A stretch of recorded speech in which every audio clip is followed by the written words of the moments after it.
vie. C'est Dieu. Et là, tu as dit que non, tu es heureux. Comme c'est, il connaît certains qui vous blanc des gens et puis seulement les attacher sur marabout pour pas qu'ils puissent leur demander. Il y en a qui demandent crédit même là. Ça attache leur crédit chez marabout pour pas qu'ils puissent leur donner leur crédit. Ça ne me rappelle l'histoire d'une femme, plutôt d'un monsieur qui a vu de prendre les crédits à les gens et puis il ne paye pas. Et il avait pris en tout cas vraiment le crédit d'une dame. Il a pris en tout cas pour construire une maison avec. Et puis dans la dame a découvert ça. Et c'est une soeur, elle a raconté à sa soeur lui a dit non, il faut que vraiment tu puisses régler le problème. Sa soeur aussi présentait pour les marabouts. Et puis elle est partie poser le problème chez le marabout lui a dit effectivement, c'est ce que l'homme fait. C'est son habitude. Mais lui a fait là vraiment si. Parce qu'il y a longtemps le monsieur lui doit. C'est peut-être plusieurs millions. Et il avait travaillé spirituellement pour ne pas qu'elle puisse vraiment s'en souvenir. Et sa soeur allait faire le travail que le marabout a demandé à sa soeur. Et un matin, plutôt quand sa soeur elle est en Europe, quand sa soeur est partie en Europe et qu'elle venait dans l'aéroport, dans le taxi, elle s'est rappelée. Elle est directement chez le monsieur. Quand elle est chez le monsieur, il demandait son argent. Il était tellement étonné qu'il est tombé malade. Amen. Malgré qu'il était malade, on envoie la faire en justice. Jusqu'à ce qu'elle récupère son argent. Il y a plusieurs qui font des bêtises comme ça. Et c'est comme ça que plein marche aujourd'hui. Le maraboutage, le fétichisme. Envoûter les gens pour avoir l'argent, pour s'enrichir. D'autres envoûtent des hommes même pour les marier. C'est après le local marié, mais quand le monsieur se rappelle. Tout ça, ce n'est rien d'autre que la souffrance. Arrêtons ça, revenons au Seigneur Jésus.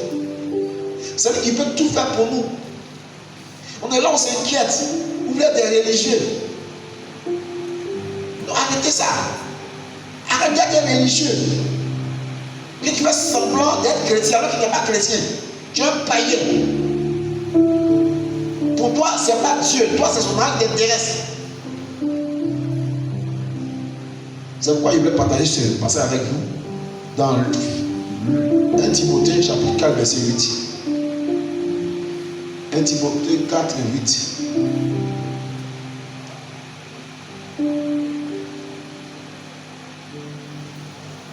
Timothée 4. Donc on va lire le verset 1 à 2, puis ensuite le verset 8. 1 Timothée chapitre 4, verset 1 à 2. Je lis.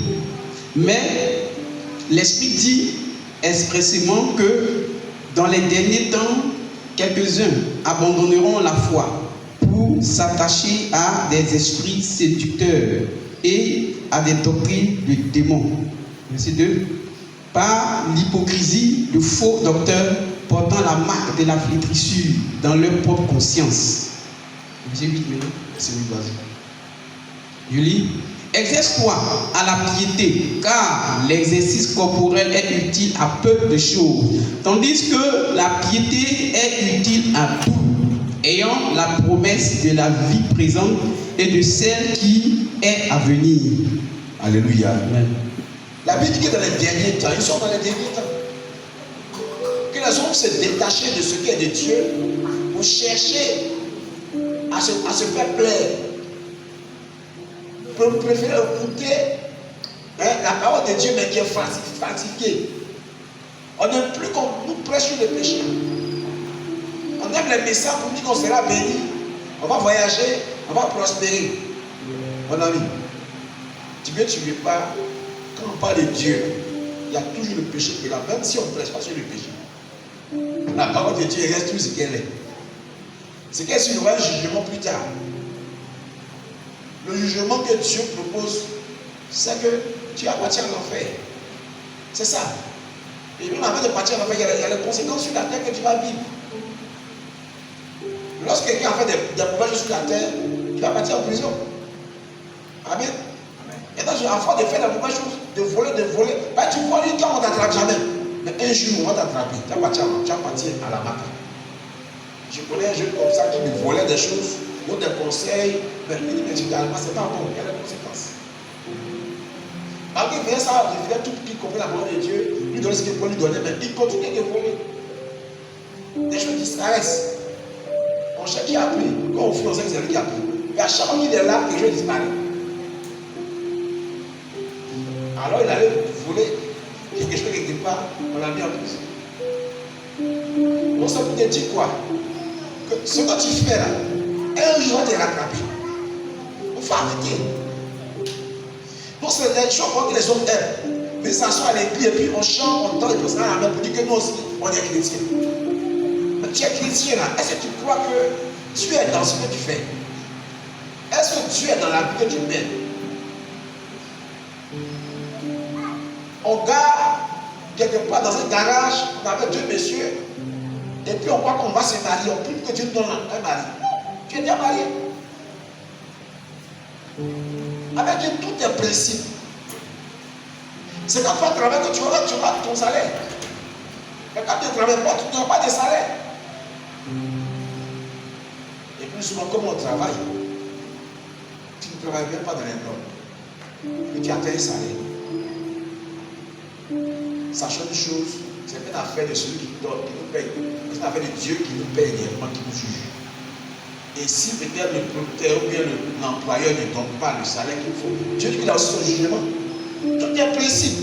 Même s'il n'est pas à l'église, tout est déjà écrit. C'est une loi pour tous les humains. Tout comme la Constitution de la Côte d'Ivoire qui dit certaines choses. Si en tout cas tu as fait des choses qui enfreignent la loi, tu vas prendre les conséquences. Alors je veux vraiment te motiver à arrêter cette mauvaise vie. C'est ce dernier temps tu fais comme tout le monde. Mais mon ami, ça ne peut pas t'arranger. Hein? On cherche à s'attacher à ce qui n'est pas de Dieu. Les faux enseignements. Nous, on veut enseigner la vraie doctrine. On veut enseigner la vraie, on veut marcher au ciel. On veut amener un peuple au ciel. Amen. Amen. Alors je vais vraiment te motiver à t'exercer à la piété, comme le dit 1 Timothée 4:8. Exerce-toi à la piété. C'est le thème de notre message du matin. Exerce-toi à la piété. Exerce faire tout ça. Parce que toi, tu as fait en tant qu'enfant de Dieu, comme Paul le disait à Timothée, je te le dis ce matin, qu'il faut t'exercer à la piété. D'abord, ça signifie quoi? C'est la piété. D'abord, la piété, c'est le fait de s'attacher fermement à Dieu. Être passionné pour Dieu. Et s'exercer, c'est s'efforcer. C'est quelqu'un fait un exercice. Quelqu'un qui a vraiment, comment dirais-je, se force à pouvoir faire ce qu'il a à faire pour que ça devienne une habitude. C'est parce que tu n'es pas habitué à ça qu'il faut t'exercer. Donc il faut t'efforcer. Jusqu'à ce que le corps s'habitue à ça. Alléluia. On ne dort pas, s'il vous plaît. Il faut bien t'asseoir. Assieds-toi bien. Amen. Donc, chacun doit se forcer à s'attacher à Dieu. Parce que c'est lui qui est le créateur de tout. Il n'y a personne d'autre. Il a donné Jésus-Christ à cause de l'amour qu'il a pour nous. Pour que nous puissions connaître le salut. Pour que notre vie soit libérée, notre vie soit délivrée. Pour que tous les plans qui sont faits contre nous soient annulés. Mais comment de fois ta vie est attachée à Dieu? Comment? Est-ce que tu es vraiment attaché à Dieu? Est-ce que tu t'intéresses au jour de Dieu même? Est-ce que tu cherches vraiment Dieu? Est-ce que tu le fais véritablement? Il ne s'agit pas de s'asseoir matin, prier, tu m'envoies quelque part, mettre dans quelque minutes, et puis toi tu as prié comme ça. Je vais véritablement t'encourager à chercher vraiment Dieu. Il faut t'efforcer. Ce n'est pas facile. Ça, c'est une réalité, c'est une vérité. Ce n'est pas vraiment facile parce que lorsque tu t'engages dans un combat, quand tu t'exerces à faire les bonnes choses, tu t'engages dans un combat. Combat contre les esprits de ta famille, combat contre ta propre vie, contre les esprits qui te fatiguent, contre les esprits de ton entourage. C'est en cela qu'à un certain niveau, tu vas te séparer de certaines personnes. Toi-même, il arrive même qu'on te sépare de ses parents parce qu'on a pris la décision de se forcer à faire ce qui est bien. Les gens qui vont encore voir que tu n'es plus dans leur groupe. Comme j'avais un ami avec qui j'avais souvent l'habitude de marcher, et puis il avait l'habitude de souvent fréquenter les endroits d'alcool. Et quand on va, moi je dois commenter mon téléphone avec lui. Et il me dit qu'il a carrément, si moi je n'aime pas boire bière, c'est plus la peine qu'on marche ensemble. On s'est séparés. Mais pourquoi à chaque fois il dit, moi je ne veux pas, je ne suis pas dans fait d'alcool. On s'est séparés. Donc c'est la même chose. Si on n'avait pas la même vision, la même façon de voir les choses, on va se séparer. Ça c'est une logique. Donc que chacun vraiment se force. Parce que c'est pour cette raison qu'on vient dans la maison de Dieu. On ne vient pas par complaisance. Quand on peut dire à quelqu'un, si toi tu veux continuer de pécher, continue. Il faut rester à continuer de pécher. Que de faire semblant. Faire croire aux gens que ah, toi aussi, tu fais ça. Non. Pour toi, c'est un peu plus grave si toi tu continues de bénir, d'écouter, et puis tu ne mets pas en pratique. Amen. Amen. Donc, efforçons-nous à faire ce qui est bien. Efforçons-nous à nous conformer aux choses de Dieu. Ça va nous aider. Et voici ce que le verset nous dit. Il faut comprendre clairement que lorsque on s'attache à Dieu, pardon, il faut m'aider à faire pour la Bible le passage.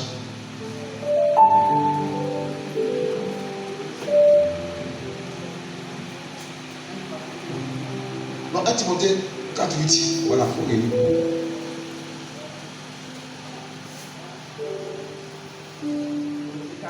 C'est le verset 8. 1 Timothée 4:8.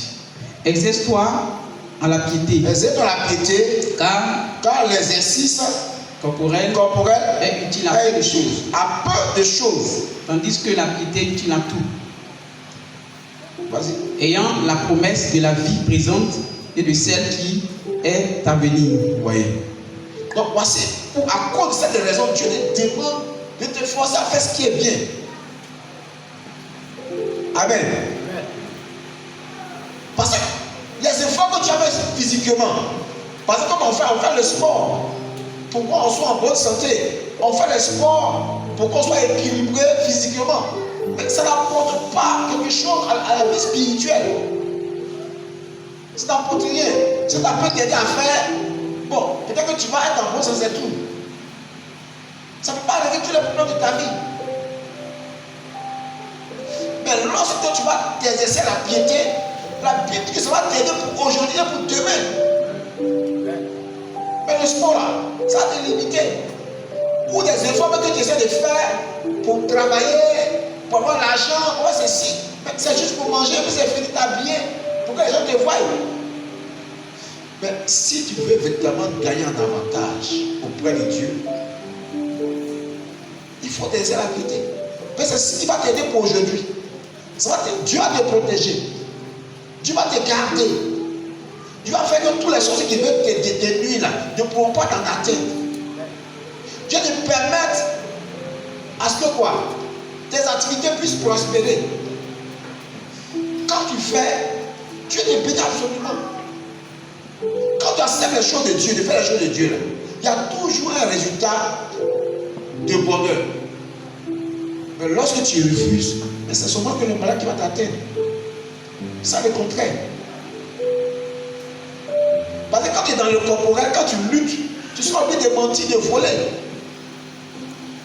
On le constate carrément dans la vie, dans la vie active. Ils sont obligés parfois de voler, ou de mentir, ou de faire des faux papiers. Tout ça pour être à l'aise.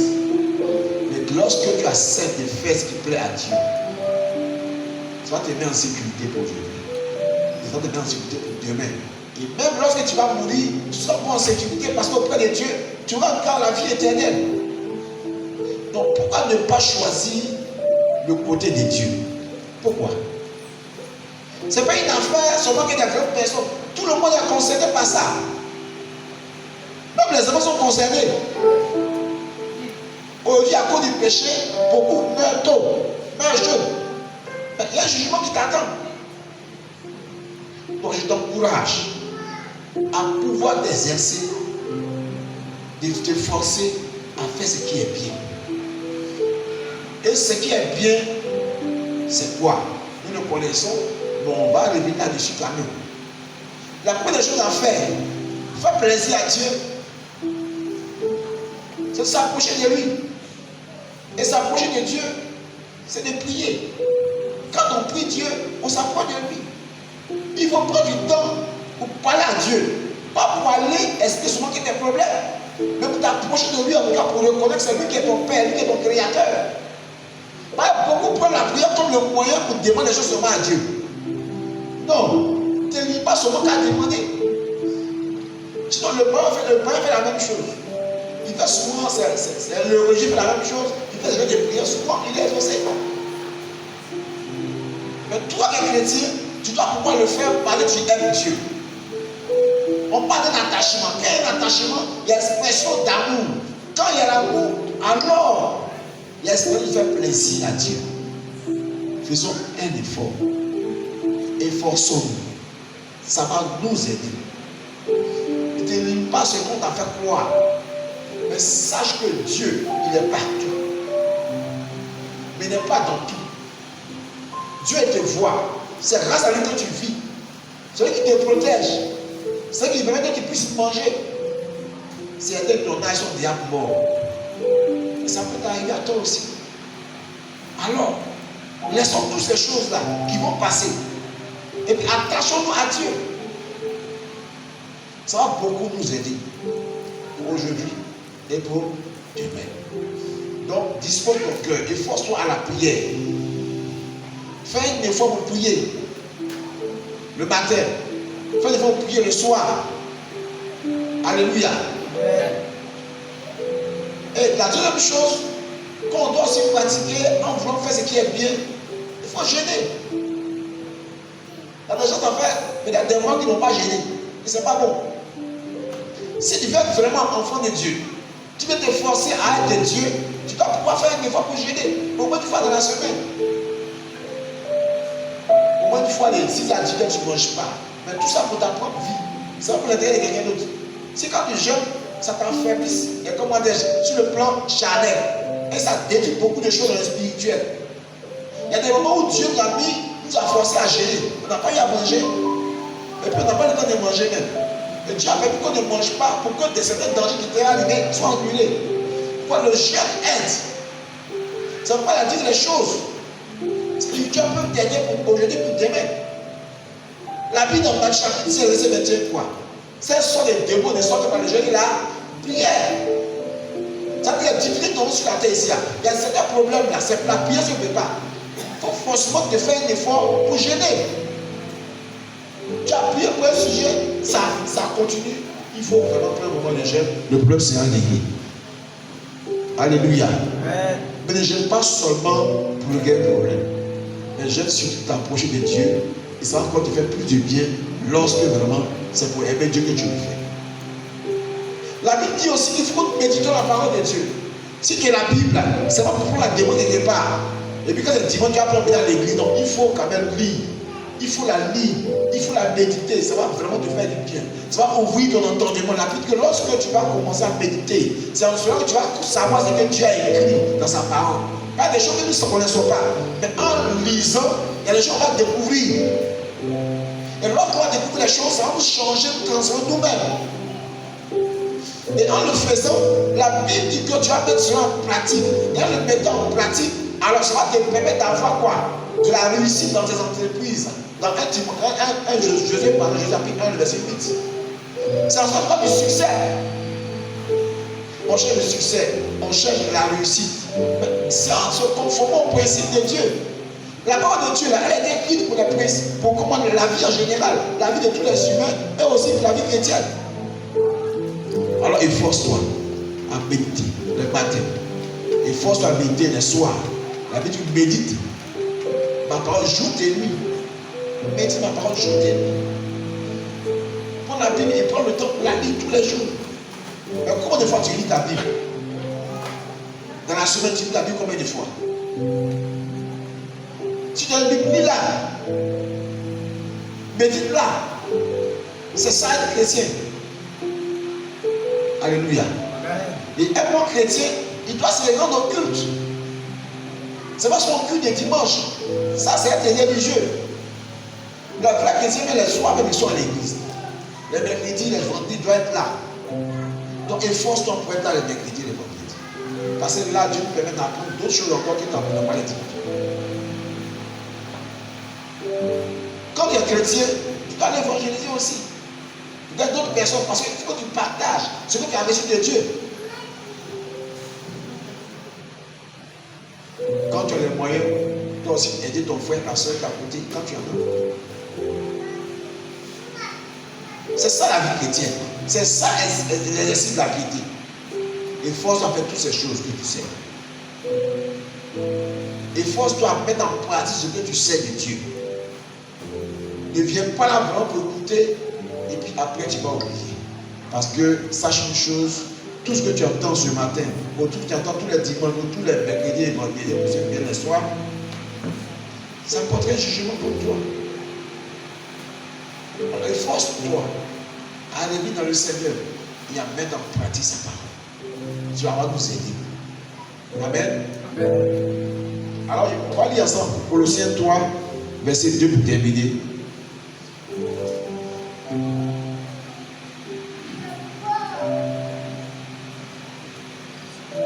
Colossiens chapitre 3, verset 2. Colossiens chapitre 3, verset 2, je lis. Affectionnez-vous aux choses d'en haut et non à celles qui sont sur la terre. Amen. Voilà ce que la Bible dit. On doit chercher à s'attacher. Non pas d'affection. On dit être attaché à ce qui est de Dieu. Et non les choses qui sont de la terre. Dieu nous donne ces choses-là, c'est intime. Un homme qui ne mange pas, il va tomber malade. À moins qu'il gèle.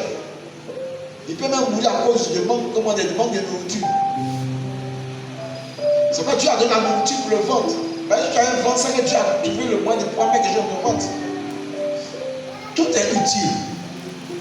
Mais il dit, il faut d'abord t'affectionner à les choses qui sont d'en haut. Les choses de Dieu d'abord. La marche avec Dieu d'abord. Et non aux choses qui sont sur la terre. Donc si tu as fait ces choses sur la terre, ce n'est pas évident que tu sois heureux. Tu sois un semblant de bonheur. Nous sommes tous. On se force, il y a des choses qu'on reçoit, mais nous on n'est pas dans la joie. Comme ça qui te prostitue, tu vas recevoir ton salaire, mais quand tu regardes ce que tu fais, ce n'est pas bien. Tu caches pas les choses qui ne te plaisent pas à Dieu. Tu veux un salaire, mais les gens te voient que tu es heureux. Mais dans le fond de ton cœur, tu ne peux pas être heureux, tu fais la mauvaise chose. Que le Seigneur nous bénisse. Que le Seigneur nous bénisse. Tu vas donner des mots à prier le Seigneur.